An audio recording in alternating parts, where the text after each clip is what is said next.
I just received by email a query from one of my brahmachari disciples serving in India, which I will paraphrase as follows.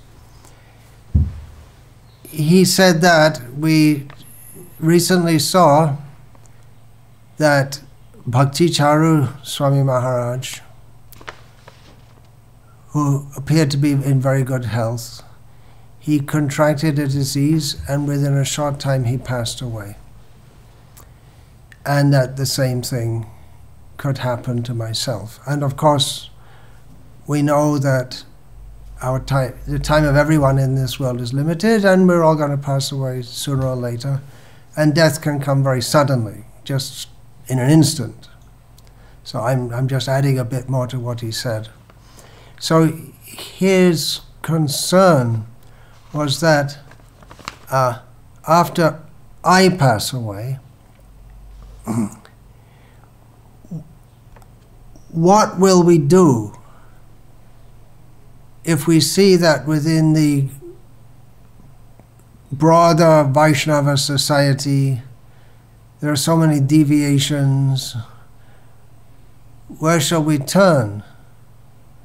How shall we know what to do? Should we remain within the great Vaishnavas, or the what may be considered the mainstream institutional Vaishnava society, if we see there are so many deviations?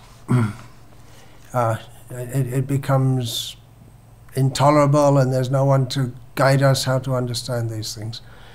And he said that even among the leaders, among my disciples, there may be disagreements about how to respond to various situations.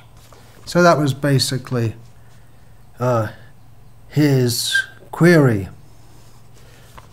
So on the basis of that, I want to discuss about staying connected to Krishna in all circumstances. The query is relevant now, it's relevant in the future. We understand from the various teachings that Srila Prabhupada has given us, from the scriptures, that human life is meant for God realization, and that God realization begins with Brahma Jignasa. Not only in India or in the Vedic culture, any thoughtful person should consider, who are we? What are we doing in this world? Why is there suffering? How can I get free from suffering? Is there God? Who is God? What is my relationship with God? How can I act in relationship with that God? And in so many ways, so many questions will arise, the big questions of existence. So Bhakti Yoga is the perfect spiritual science of understanding our existential problems and acting intelligently on the basis of that knowledge to resolve those problems in the best possible and lasting manner. Therefore, Bhakti Yoga is also called Buddhi Yoga, the yoga of intelligence. Specifically, Bhakti Yoga means connecting. Yoga means to connect. Bhakti means devotion. So Bhakti Yoga is the yoga of connecting with the Supreme Personality of Godhead, Lord Sri Krishna, in submission, service, and love. Knowing that all misfortune arises, our whole material existence arises, the cause of all our misfortune arises because of disconnection from Krishna. Bhayam dvitiya bhiniveshata syat ishadapatyasya viparya smritihi. As stated in the Srimad Bhagavatam, we enter the world of fear when we become absorbed in a conception of life that is opposite to our real constitutional position of love of Krishna. When we in other words, when we become inimical to Krishna, then our suffering in material existence begins. Krishna bahimokhoya bhogavancha kare nikartastha mayatare japatiya dhare. When we become inimical to Krishna, we desire to enjoy separately from Krishna, and Maya, the illusory potency of Krishna, is just waiting there to catch us and hold us in her grip. So the solution to this unwanted situation, this undesirable situation, which the whole undesirable position of material existence can be called anartha, or that which is opposite to our real self-interest. So in this regard, Srimad Bhagavatam states, Anartho pashamang sakshad bhakti yoga madhokshade. That this whole unwanted material existence can be the direct process for mitigating it is bhakti yoga to the Supreme Personality of Godhead. There may be other processes which somewhat reduce the severity, but the direct process is bhakti yoga, the linking process with Krishna. Linking, why? Because our whole material existence is due to being delinked with Krishna, disconnected. And bhakti yoga is the process to reconnect, and then all our problems are solved. It sounds very simple. Actually, it is. Due to Maya illusion, we fail to understand this. The process of reconnection is by bhakti. Bhaktya sanjataya bhaktya. Again, Srimad Bhagavatam. By the process of bhakti, the cultivating our sense of love for Krishna, reigniting that, reconnecting that, then we come to the perfect position of being perfectly connected with Krishna in submission, service, and love. The process of bhakti, how do we practically enact that within this world? That is given by Srila Rupa Goswami, beginning with Guru Padashrayas Tasmat Krishna Diksha Dishikshanam Vishrambhena Guru Seva. He lists 64 basic processes, or 64 guidelines for practicing bhakti yoga, beginning with taking shelter at the lotus feet of a guru, taking initiation in Krishna mantra from a guru, taking instruction about Krishna from a guru, and serving a guru with great faith, veneration, and affection. This is the process. We connect to devotional service and thus to Krishna via the Guru. The Guru connects us to Krishna via a parampara, a system of a disciple, guru-disciple relationship within a sampradaya, a broader society of gurus and disciples who are all connected to Krishna via the process of Guru Parampara. And this being initiated into a Vaishnava Sampradaya also means that we connect with the Guru, who connects us to all the previous acharyas, who connects us by this process to Krishna. And we also connect with all the other members of the Sampradaya present and all those who have previously been there. So we become connected to a big family at Krishna's lotus feet. So having been connected in this way, the initial connection is made, then it's our duty as disciples to make that connection strong by applying ourselves strongly to the process of devotional service.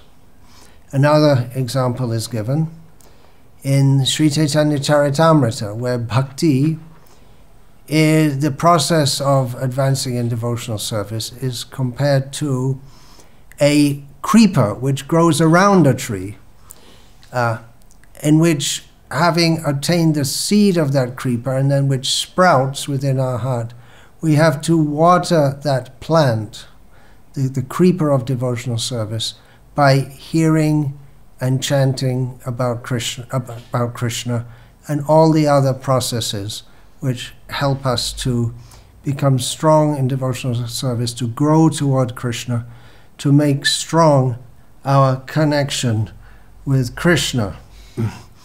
However, the success of our efforts depend on a large extent, or a major extent, not simply on our own efforts, but on the mercy that is coming down. We have to make a step to connect. The mercy comes, but we have to take it. Just like if we're fallen in a well, someone throws a rope and by their mercy we can be taken out of the well, but we have to hold on to the rope.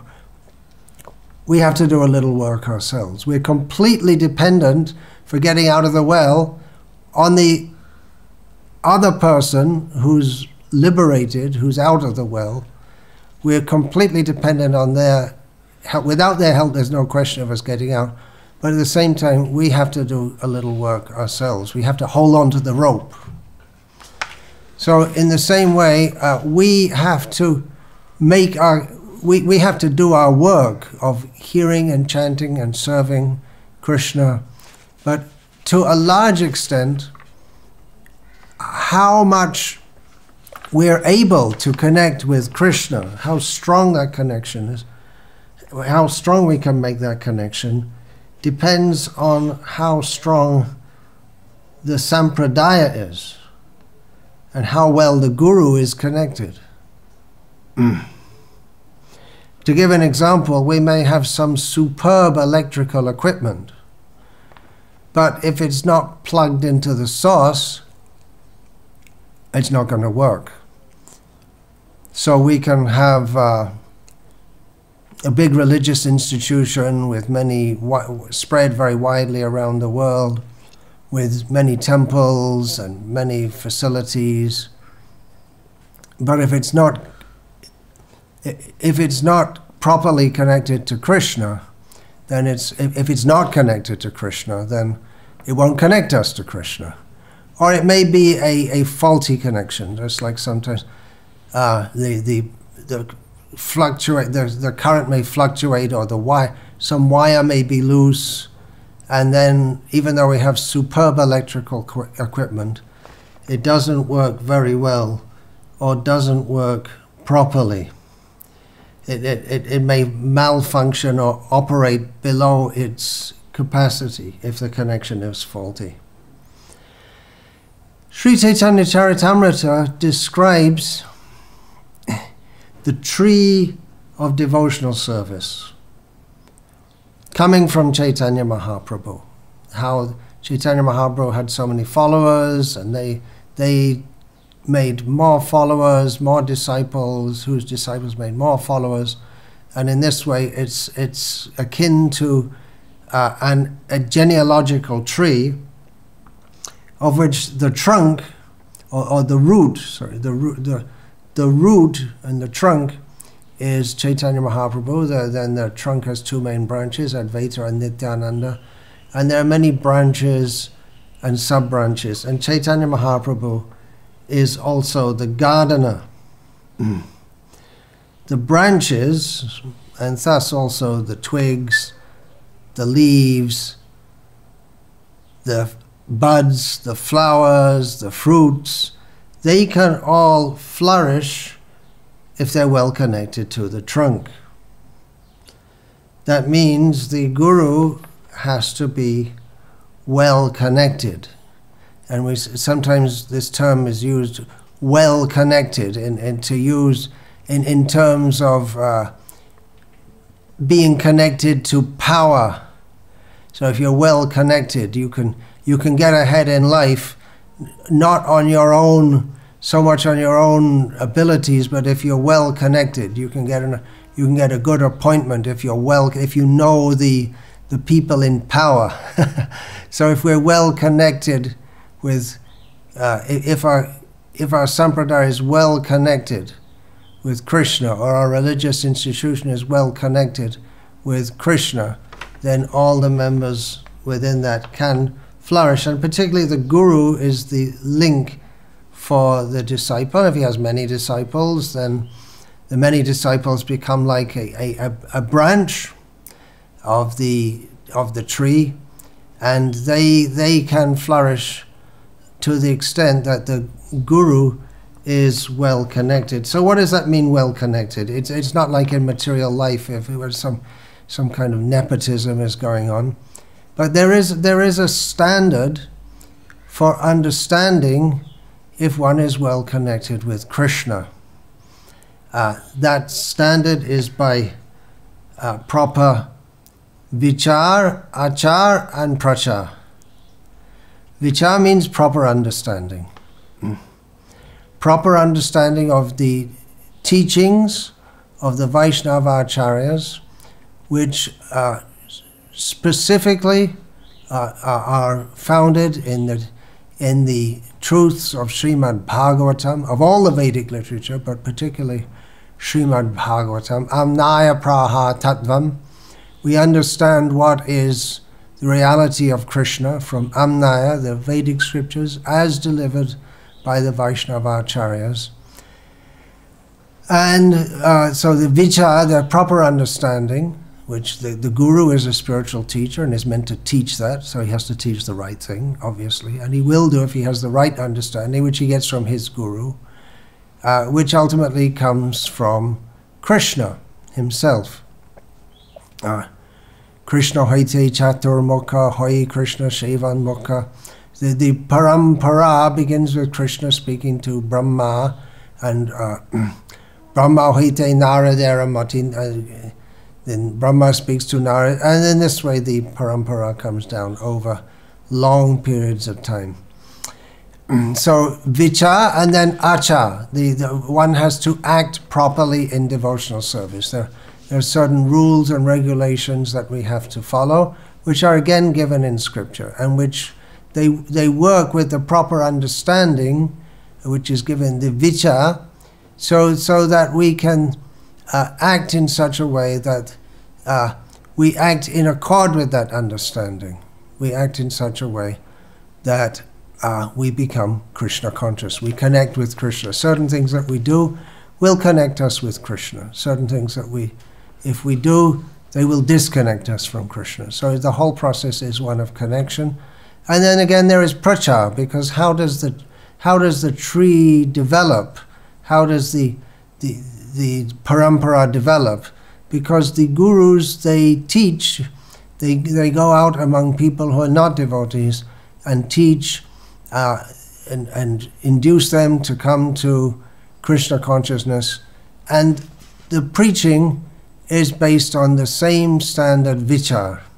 In other words, they teach what they have heard from previous acharyas based on scripture. As Chaitanya Mahaprabhu put it, Jare deko tare koha Krishna upadesh, amaragyai guru hoya taro edesh. In the words of Chaitanya Mahaprabhu, he ordered his followers that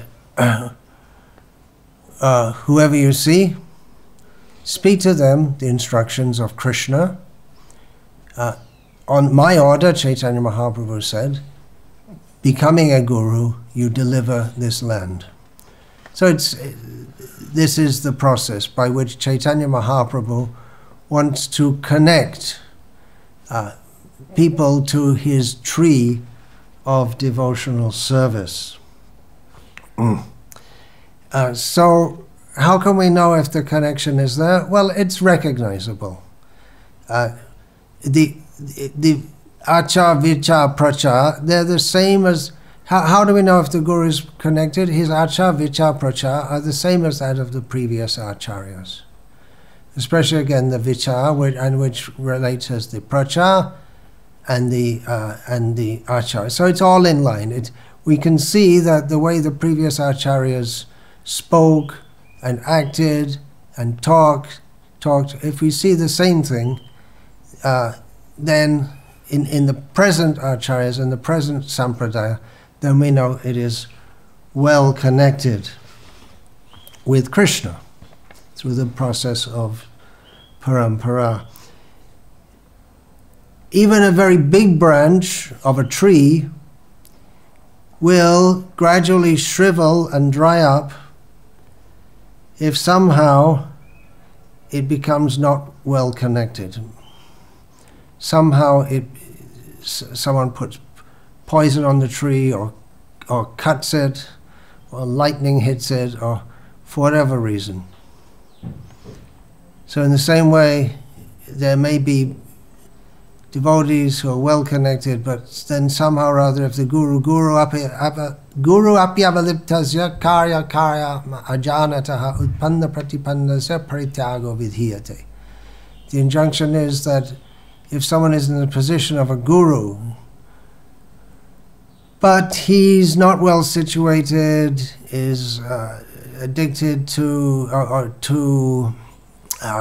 activities which are not suitable, or even if he was well situated but changes to a position of not being well situated, he should be given up. In other words, the guru, if he's connected but somehow or other becomes disconnected, then one should disconnect oneself from that guru and reconnect oneself to the proper tree. Otherwise, the guru, as he shrivels up in devotional service, then others will shrivel up along with him. We judge a tree by its fruits. That's a common saying. But before a tree gives a fruit,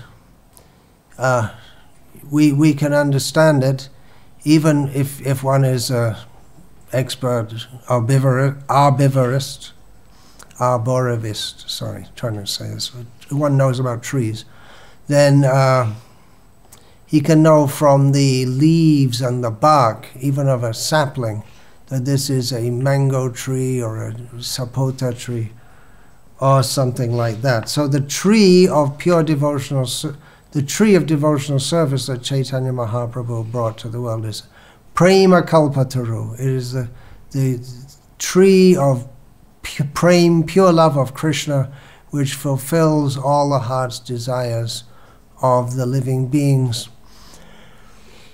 But even before prema comes, because that's the fruit, you don't get it in the beginning. There's a seed, and it grows, and you have to look after it. In the beginning, it's a very frail thing, and you have to look after it very carefully so that animals don't come and eat it or trample over it. But in the beginning, we can recognize that tree by its initial symptoms, just like you can recognize a tree by its, even in a young stage, one who they can see by the leaves, by the branch, by the bark.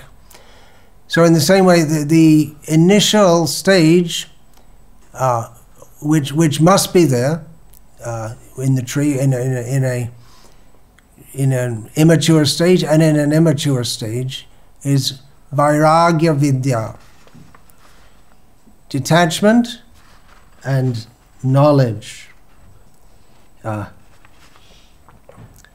Vairagya vidya, detachment and knowledge, especially the vichar, the proper understanding must be detachment. If one is attached to this world, he cannot be fully attached to Krishna. One's bhakti paresha anubhavo viraktir anyatra chaisha.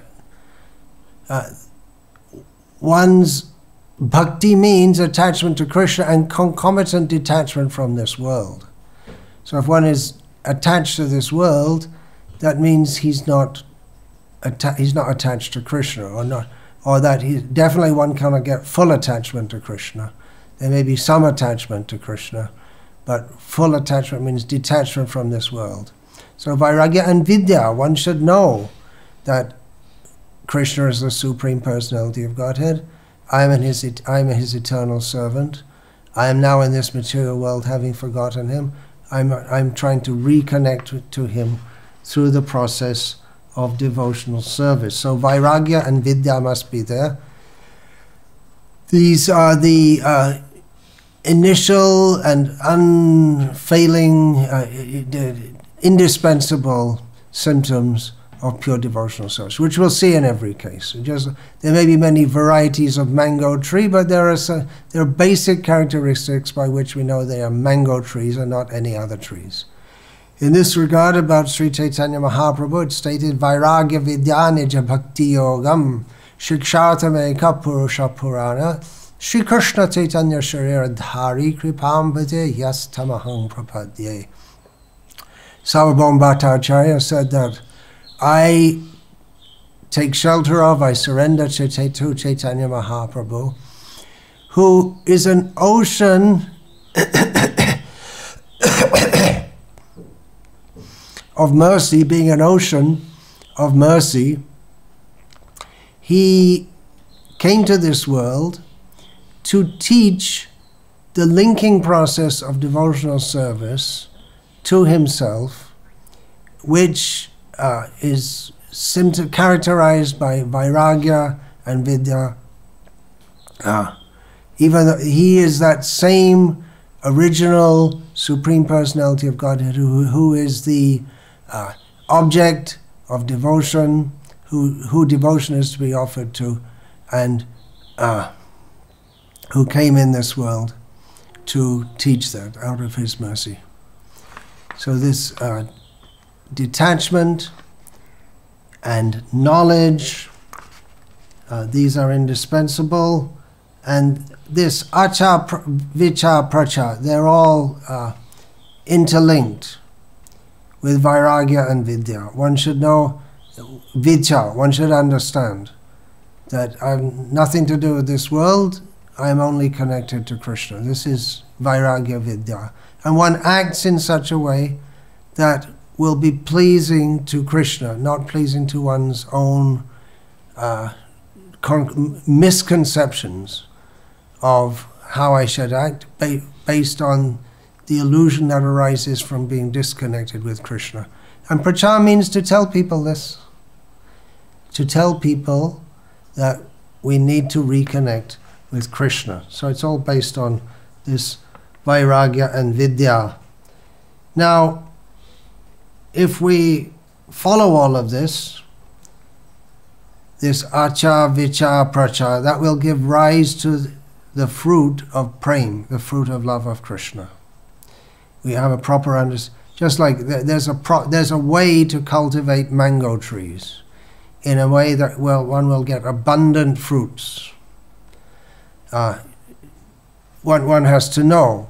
If one is going to cultivate mango trees as a profession, one has to know how to do it. And if one knows how to do it, then the result will be there. Abundant fruit will arise. Of course, that depends on God's mercy also in the form of sufficient rains, but there are various things that one knows one has to know how to select proper trees for the particular local climate and soil, when to plant them, how far apart to plant them, watering, shading, protecting from predators and so on, and diseases and so on and so on and so on.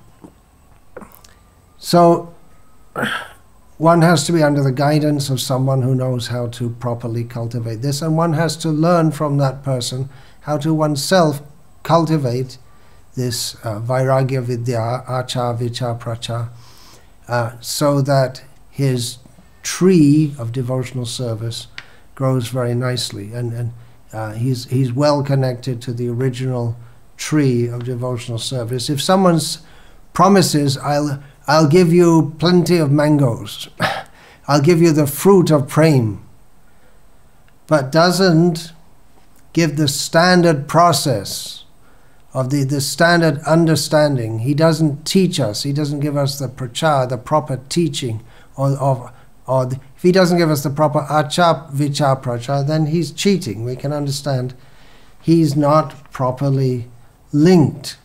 It might even look like in our immature stage of not understanding properly, someone might seem to be well linked, or they might seem to be giving us what is actually bhakti, but what is it's actually not bhakti. Just the other day, I saw a sapling of a tree, and it was actually a mango sapling, but I mistook it for an ashok tree because it was put next to the residence, and I thought it was being put as a shade tree, and it had very thin leaves, similar to those of an ashok tree, but then I was told it was a mango tree. So someone who knows, even though they don't yet see the mango fruit, or you don't get the mango fruit, if you know properly, you can recognize a mango tree by its leaves and its bark. But if you don't know, then you may be confused, and you may get you're not going to get any nice mangoes from an ashok tree. You might get some shade from the sunlight, but you're not going to get the mango. So in the same way, you're not going to get the fruit of love of God if you get the wrong kind of tree. So we might get something from someone who's offering something which looks like bhakti, but it won't be the fruit of prem that Chaitanya Mahaprabhu came to give. It might even be some very bitter fruit. If it's the fruit of material enjoyment, then that's very bitter. Or if we don't know what actual prem means, then we may be in the situation, arasagya kak chushe, gyana nimba fale, rasagya kukil kai premamra mukule. The example is given by Sri Ramananda Rai that persons who are interested in the dry or the process of jnana, of trying to understand spiritual knowledge simply by their own intellectual endeavors, they are like crows who like to suck the bitter fruits of the neem tree. They think the neem tree very nice. But the kokil, which is a bird which looks very similar to a crow, but whereas the crows say, ka, ka, it's a gross, ugly bird, but the kokil it looks similar, but its bodily formation is much more slender and it makes a beautiful sound. So rasagya, those who don't know the bliss of actual pure loving devotional service, they're like crows, and those who do know, they like to take the nice buds of the mango tree. This is the example given in Sri Chaitanya Charitamrita. So others may come and they may seem to be the right thing, but they might not necessarily be. So in the same way, they might seem to be giving the right thing, but if, for instance, they give the holy name they may tell us to chant the name of Krishna, but if they give it with the idea that, well, we chant Hare Krishna and we're here to enjoy you can get prem and enjoy this material world at the same time. We won't get prem, we'll get the fruit of material enjoyment. If they may cite, Prabhupada said, chant Hare Krishna and be happy, but if they give us the idea, you chant Hare Krishna and it's very important that you get lots of money and a good job, and you have to have status and prestige, then they're not giving the pure holy name of Krishna, which is based on There has to be vairagya, detachment from this world, and knowledge that there is no happiness in the world. Our only real happiness is with Krishna. So by chanting Hare Krishna in that way, we may feel happiness, because Krishna is naturally, he is Nama Chintamani Krishna. He's the like a wish touchstone. We can get happiness by chanting the name of Krishna, but that happiness, that's akin to pious material enjoyment. It's not vairagya vidya. Where's the vairagya? And a real vidya of how we really have to give everything to Krishna, that's covered by we're chanting Hare Krishna, but the idea is covered by the idea we're here to enjoy this. Let us live happily in this world and chant Hare Krishna, and then we die and we'll get prem. But it doesn't exactly work like that. We won't get prem. We won't, by such an attitude in chanting, because we're not connected with the actual tree of prema, because our vichar is not correct, because the prachar, the teaching to us, is not correct. Therefore, we won't get vairagya vidya, and definitely we won't get prem. So persons who lack vairagya vidya, who enjoy pious, they enjoy pious material material enjoyment. They chant Hare Krishna, but without the conscious understanding that we have to be free of material desires to actually enter into the realm of prem, to actually please Krishna. If we deliberately maintain material desires, that kind of seeming bhakti, or bhakti abhas, seeming bhakti, it will seem very desirable to many people who are very pious. They like to, just like the followers of Sai Baba, they chant the names of Govinda, Govinda, Govinda, Govinda, and they chant the names of Krishna. But they're a long way from pure devotional service, even though they're chanting the name of Krishna. And so if we're told by people who are, their prachar to us is that, I'm just giving this as an example of those who may seem to be a very big branch of the tree of devotional service, but are actually not very well connected with the actual tree that gives pure love of Krishna. So they may become a very big tree, by a very big branch, by telling others, yes, you chant Hare Krishna and enjoy this material world. It's very important that you enjoy and all this. In a pious way, of course. They don't tell us that you go out and get a roast beef or anything like that. But in a pious material enjoyment, then such a proposition will be very attractive to many people, especially when they're told that actually you get prem by doing this. You chant Hare Krishna and you get prem, which is true, but it's not. If we just say that by chanting Hare Krishna you get prem, it's the truth, but it's not the whole truth and nothing but the truth, because Taramodhe Sarva Shreshta Nama Sankirtan Niraparadhe Nama Loile Pai Premadhan. Chaitanya Mahaprabhu said that among all the processes of devotional service, best of all is chanting the holy names. And if one does so without offenses, then one gets the treasure of prema, of pure devotional service to Krishna. And the basic offense which keeps us in the material world is to cultivate desires for material enjoyment. So if we don't stop doing that while we're chanting Hare Krishna, well, the effect that of Cheto Darpana, Marjanam, of cleaning the heart, won't take place unless we have a specific desire that the heart will be cleansed. The dirt on the heart of what is again, Krishna Bahimo Koya Bhoga Vancha Kare. Our desires for material enjoyment are because we don't desire to love Krishna. So we may be chanting the holy name of Krishna, which really means a call for service to Krishna, but if we're desiring material enjoyment, then it's as if we're calling to Krishna that you give me material, and you serve me, you give me material enjoyment. So the whole proposition is pious, yeah, but back to front, and the seed of offensiveness is there also. But it's likely to attract many people, because everyone is in this world because they want material enjoyment. So this vichar is not correct. This understanding that it's very important that we have to cultivate our career and have a good position and be respectable in society. There might be some grounds for that.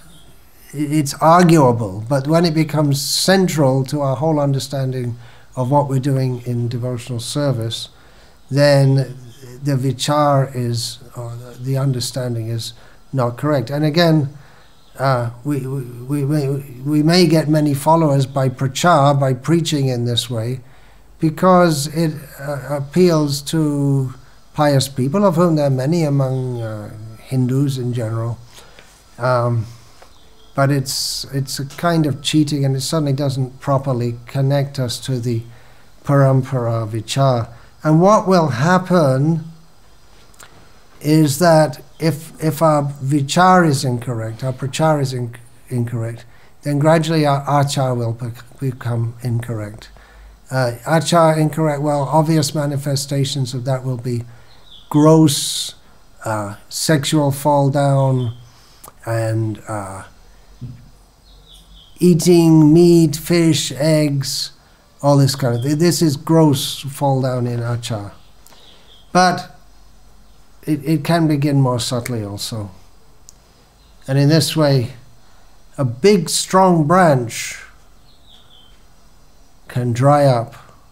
Or even a big strong branch, it may look big and strong, it may be big, and it may remain as if it's connected to the tree. Sometimes you see that you see a big branch on a tree, but if you go up to it, you'll see it's actually dried up, and it may be full of insects, or it's become hollow, and it just needs a little push, and then it just collapses. It's not properly connected to the tree. Or it may be that it's superficially strong, but there's some poison being injected at the root of the branch, and therefore the poison goes in the fruit. So if you take the fruit, you don't get the sweet, nourishing fruit of love of God, but you get the poison of material desires. So this all comes if we're not very well and clearly connected. Naturally, a branch is connected with a tree, but it can become disconnected. I'll just give an example of this, which I heard from a disciple of mine who is now living as a brahmachari in the ashram, and previously in his working life he was in one area, and he visited a program at what's called a Bhakti Vriksha. Vriksha means tree. Bhakti means devotional service to Krishna. So there are Bhakti Vriksha programs, are programs which go on in people's houses, in which other people, working people, are invited for a program of hearing and chanting about Krishna and cultivation of Krishna consciousness. So he told me that he went to a Bhakti Vriksha program, he was invited to a Bhakti Vriksha program, and it just so happened that at that time and date there was an India versus Pakistan cricket match going on live, and the Bhakti Vriksha program consisted of watching the match live, which sounds completely absurd, but it was somewhat devotional.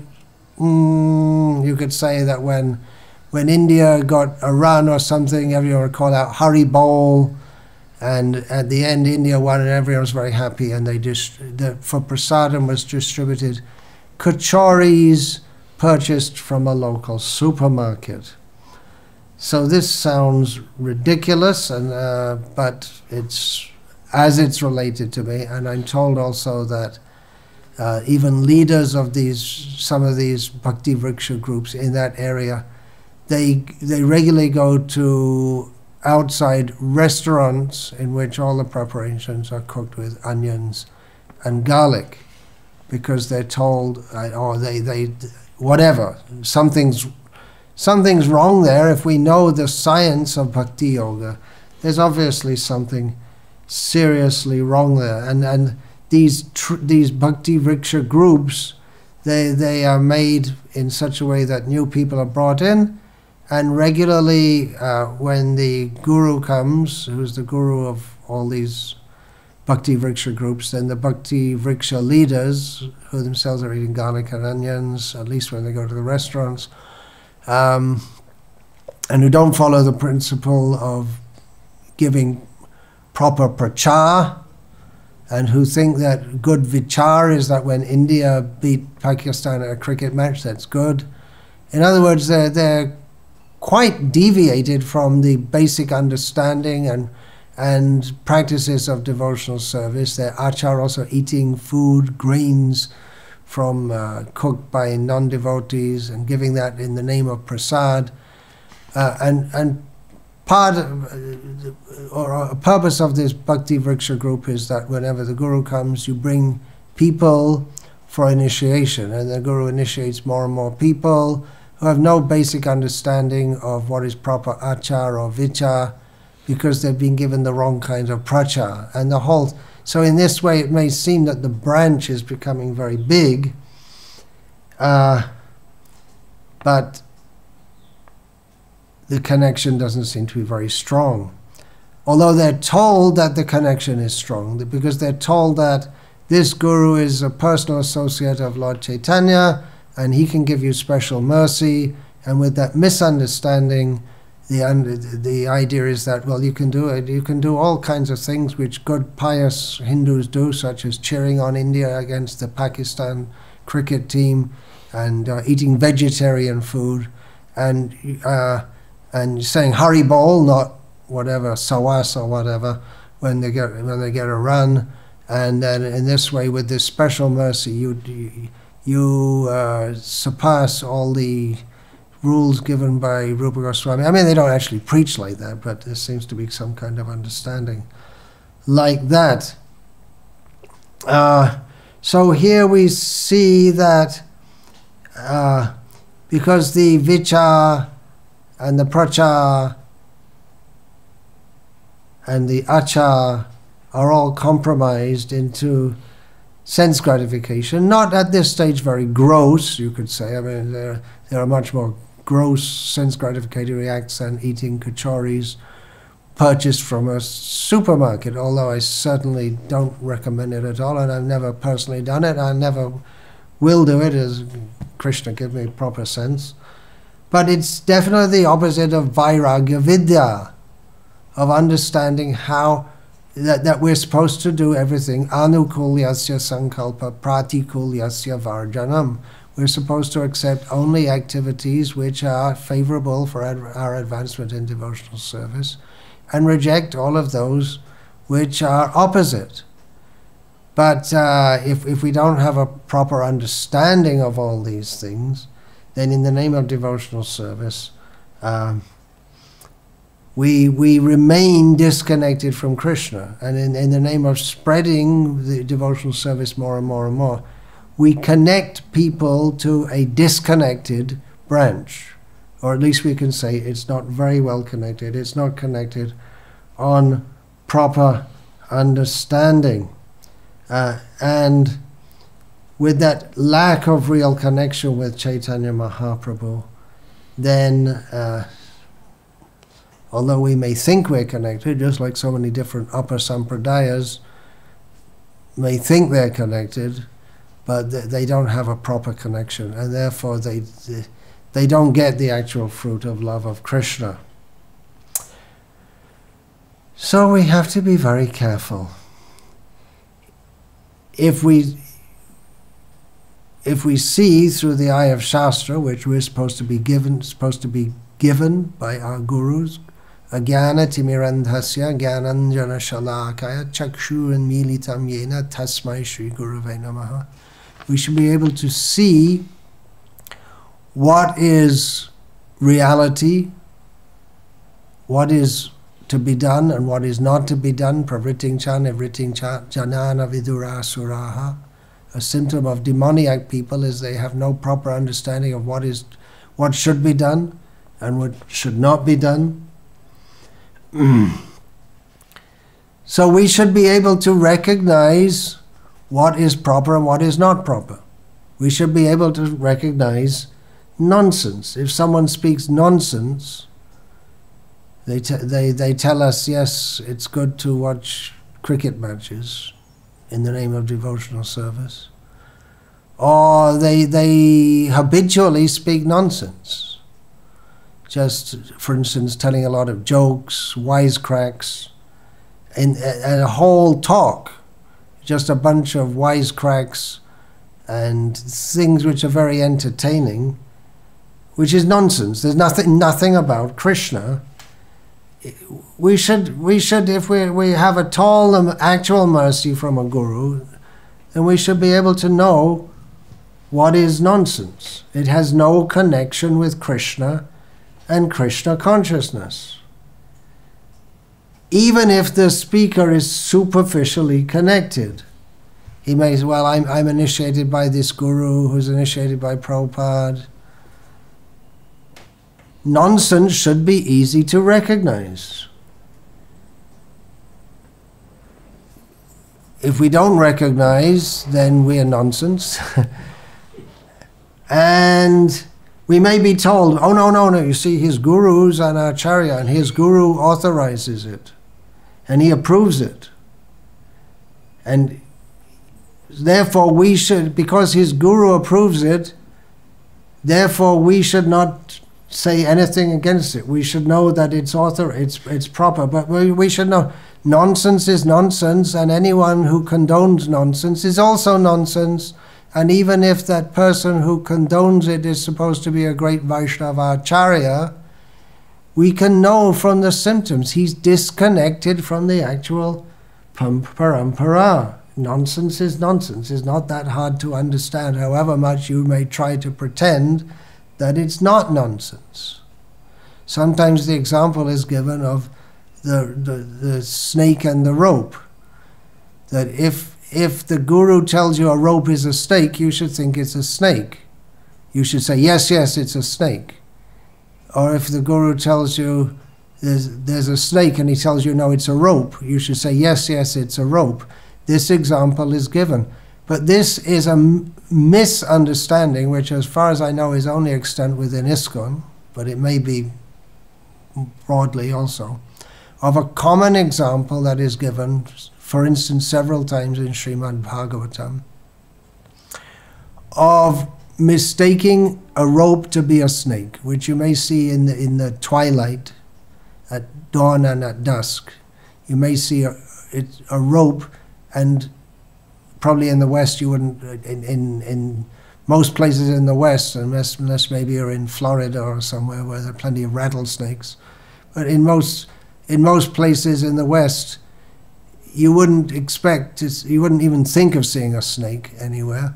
But here in India, especially in the village areas, it's very common to see snakes. So, and there's an underlying fear that any time you may come across a snake. So in the twilight, you may see a rope and think you're not quite sure if it's a snake or not. So this example is given of how we misunderstand, we mistake illusion to be reality. Now this has become misunderstood, I think only within ISKCON, that if somehow or other it's come to be misunderstood, that if the guru tells you a rope is a snake, it's a snake, you should think it's a snake, even if you can see it's a rope.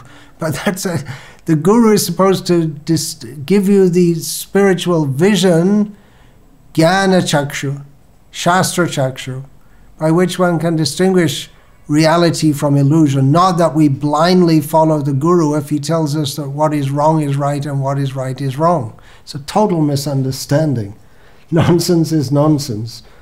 And a bona fide parampara is one that delivers the understanding of what is real and what is nonsense. And by linking to that parampara, we can understand and we can be protected from nonsense. Even one has a little training, he can understand. Or even one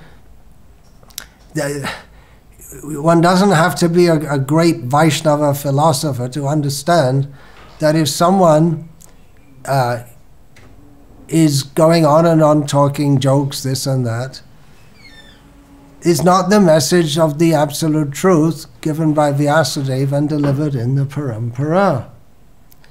As I was told, some acquaintances of ours in Bengaluru who are inclined to in Krishna consciousness, but the husband of for years and years, we've known him, he's very nice, he likes us, but he has this habit of smoking. But then some of our devotees were talking to him, and the subject of one popular speaker came up who is popular and well-known among Vaishnava circles.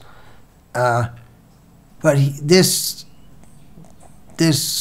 friend of ours who still smokes after so many years, his wife said, well, he never talks about Krishna. And she can understand what's the problem. He doesn't speak either about Krishna or the teachings that Krishna gives. So in the same way, it's not such a difficult thing. Anyone who speaks nonsense or condones nonsense is nonsensical. Even if the nonsense comes out of a mouth of a face on which there's Vaishnava tilak, or it may be that it comes out of the mouth of someone who doesn't have Vaishnava tilak, but it deliberately has removed the Vaishnava tilak, it appears, but otherwise in the dress of a Vaishnava sannyasi, and is lauded by many as being a great Vaishnava acharya. But a Vaishnava acharya has certain symptoms, the most prominent of which is that he teaches according to the Vaishnava parampara. And if he speaks nonsense, then it's nonsense. If someone speaks the truth, wherever it comes from, it's the truth. If someone speaks nonsense, it's nonsense. So the whole business of Bhakti Yoga is to get connected to the truth. To get connected and to remain connected.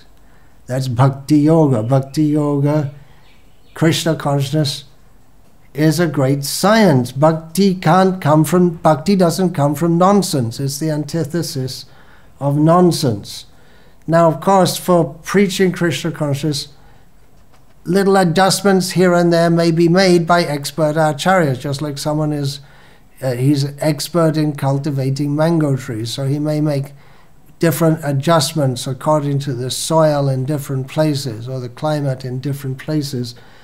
But that has to be done by an expert, and it may be that one has passed his degree in forestry or biological sciences, but he's still not an expert. He may just be theoretical, or he may be better than he may not be as good as he thinks he is, or he might have had some good success in cultivating in establishing mango groves in different places, and having had some success and being praised for that success goes to his head, and so he thinks, now I don't have to follow the standard process. I'll do it in my own way. I'll do something radically different. And the result, so he starts doing things radically different, and he doesn't get proper mangoes anymore, but he's running on his reputation, and people still think he must be a great expert for what he did in the past, although right now he's not doing the proper things, talking nonsense. So little adjustments may be there. Just like another example in a chemical plant, chemical factory, an expert chemical engineer can make little adjustments here and there as required for the smooth functioning so the proper result comes. But if someone who's not expert, even again, if people think he's expert, but he's not expert, or he makes some adjustments, you're likely to end up with a disaster, with the whole. At best, you won't get the actual chemicals which are supposed to be produced, or you might just get a complete disaster and the whole thing just blows up. So there may be a disaster if we're preaching Krishna consciousness very widely, and it seems we're spreading more and more. But the disaster it may not be very apparent to us. The disaster is that people think they're coming to Krishna consciousness, but they end up in some kind of joke show, something nonsense, sitting watching an India-Pakistan match, or sitting listening to someone who's good at telling jokes, great at telling jokes, but nothing to do with Krishna. But we're told, oh, yeah, it must be Krishna conscious because, well, no need of because. Just we're fools and we're befooled. So I'm very cautious about all this bridge preaching, what it's called, not preaching Krishna consciousness as the perfect Acharya Srila Prabhupada taught us. And no one's going to teach exactly word by word as Srila Prabhupada did, but it should be recognizable, clearly recognizable as the same thing. And if it's not, if we have to justify it, if we have to try and justify it saying that, well, no, it actually doesn't sound like Krishna conscious, but it is approved by someone else who we think is Krishna conscious. If we have to justify it, that's a pretty strong indication that it's not what it should be. So this bridge preaching is very, very dangerous. We might just end up driving off the bridge altogether and falling into the ever-flowing river of birth and death. And if we're driving a bus with many passengers, then it's a big disaster. In other words, if we have many followers, but we're going off on a bridge and then we just drive off into Maya, that's a big problem. So to summarize, how are we going to protect ourselves? How can we stay connected in Krishna consciousness? There may be deviations this way, deviations that way, so many things. Well, we have to utilize our God-given intelligence and taking the knowledge that is given to us in Parampara, the Shastric teachings, understand the science of Bhakti Yoga, and make our connections strong by applying ourselves strongly to the clear, authorized process without making unnecessary adjustments and compromises here and there. In this way we can stay connected. We need to use our intelligence to understand whether or not the association that we have keeps us well connected to Krishna or not, and if not, then we have to adjust accordingly. If we're in association of that association which is clearly not well connected to Krishna, then we need to connect ourselves with that association with it that is well connected to Krishna. These are general guidelines. It's what I've spoken just now is very simple to understand. There's nothing difficult to understand. It may be difficult to accept. Kshurasya dhara nishita duratya durgang patas tat kavayo vadanti. We are warned to give the full quote from there. Utishtata jagrata prapya varanga nibodhata. Kshurasya dhara nishita duratya durgang patas tat kavayo vadanti. The injunction is to get up, wake up, become aware, having attained this human form of life, become aware of the great boon that is available in this human form of life. That is the spiritual knowledge of Bhagavad Gita as it is, that leads to Krishna. But at the same time, We have to be aware that spiritual life is like a razor with a very sharp edge. We have to cut out the unwanted things, but if we don't cut very carefully, we may slit our throat. So it's a very narrow path, and it's a difficult path. We are warned like that. The great personalities, they teach us this. So be careful. It's a difficult path, but Krishna will help us if we are sincere. Tesham satata yuktanam bhajatam priti purvakam dadami buddhi yogam tam yena mamu piyanti te. Tesham evanukam paratam ahamagyana jang tamaha nashyame atma bhavasto jnana dipena bhasvata. Krishna says, for persons who are always engaged in my devotional service with genuine affection, such persons, Krishna says, I give the buddhi yoga, the intelligence by which they can connect themselves to me. The Dhammi buddhi, and then within their heart, to such sincere persons, I become the lamp of knowledge out of my compassion for them, and which dispels the darkness of ignorance. So how can we be protected now and forever into the future? Take to the process, the simple process, as it is. Be sincere about it. Be very careful not to be misled. Just after the time of Chaitanya Mahaprabhu, there were so many misleaders, but the pure parampara continued. Just after Srila Prabhupada has departed from our presence, there may be so many different ideas. How can we find the right way? Well, just try to understand the simple, clear teachings. Keep association with those who follow those simple, clear teachings, and be careful not to associate with or be bewildered by those who bring in other ideas. That's it. Simple. Hare Krishna. All glories to His Divine Grace, Srila Prabhupada. Vancha kalpatarubhyascha kripa sindhubhya evacha patitanam pavanebhyo vaishnavebhyo namo namaha.